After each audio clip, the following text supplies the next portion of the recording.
Hey, it's John from the Big Apple Film Festival, and it is Independent Film Week in New York City, presented by IFP. I am down here at the Made in New York Media Center in Brooklyn, home of IFP and home of Independent Film Week. So it's going to be a week full of conferences, panel discussions, test screenings. It's going to be interactive. We're going to see some VR exhibits. It's going to be cool. So here we go, Independent Film Week 2018. So the panel that's going on, checking out right now, is about Frankenstein AI, and it's a virtual reality exhibit on Frankenstein. So that should be a really cool take on that story. So they're going to talk a little bit about it, and then I'm going to check out the exhibit a little bit later on.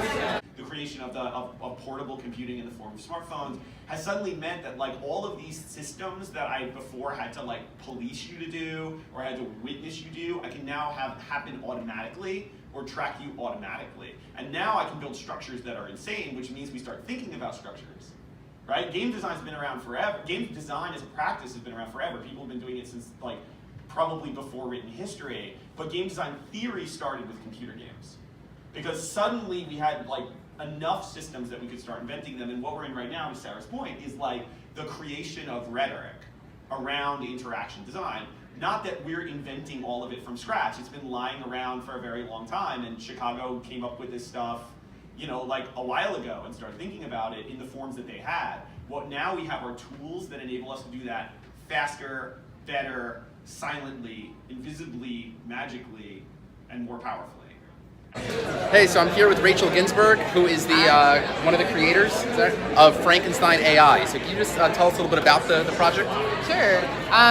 Get into conversation with artificial intelligence, and the goal of the project is really to provoke people to think about kind of what is the legacy that we want to create for AI if we're taking responsibility for creating the technology and creating it and kind of manifesting it in the world.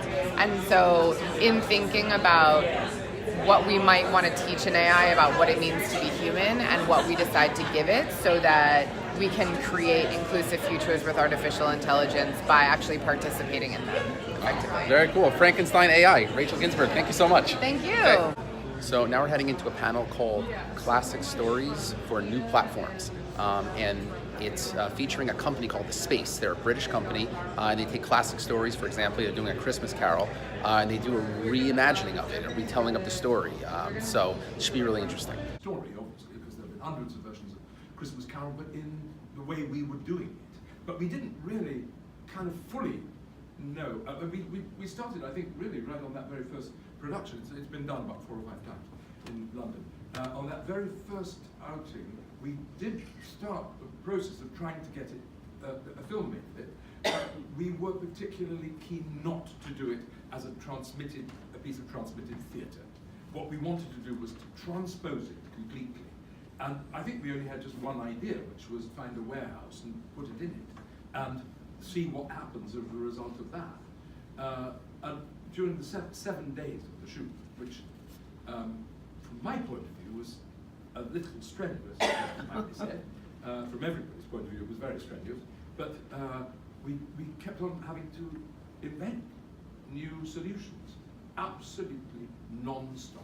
Every single sequence, every single moment had to be remade because we wanted to make a film, and that's what we've done.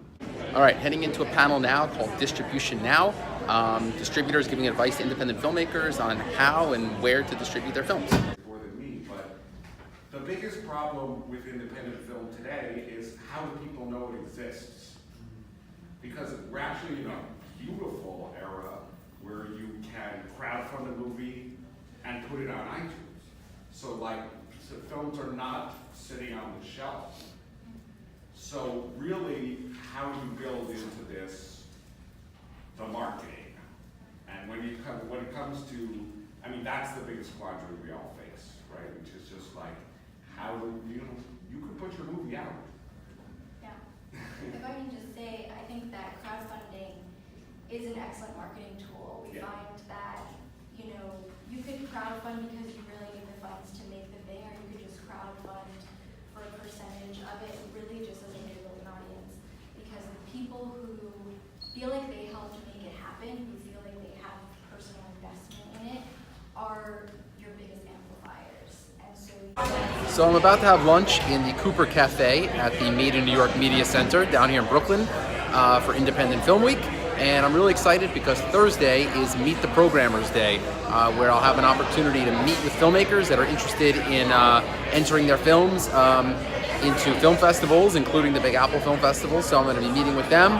That's going to take place on Thursday, so I'm really excited about that. And if there's any filmmakers out there that want to be a part of it and chat with me and talk to me about their films, feel free to come on down to the Made in New York Media Center this Thursday, September 20th. All right, here I am with Peter Broderick, and what's your philosophy regarding, consulting and distribution of films? Well, when I decide whether I can work on a film, one thing that's really crucial to me is I have to believe that the film is going to make the world a better place. And if I think it's neutral, or if I think it's going to make the world worse, I'm not going to help them. Great. There you go. Make the world a better place. Help people. That's the goal of filmmaking. Thank you. All right. Okay, bye-bye.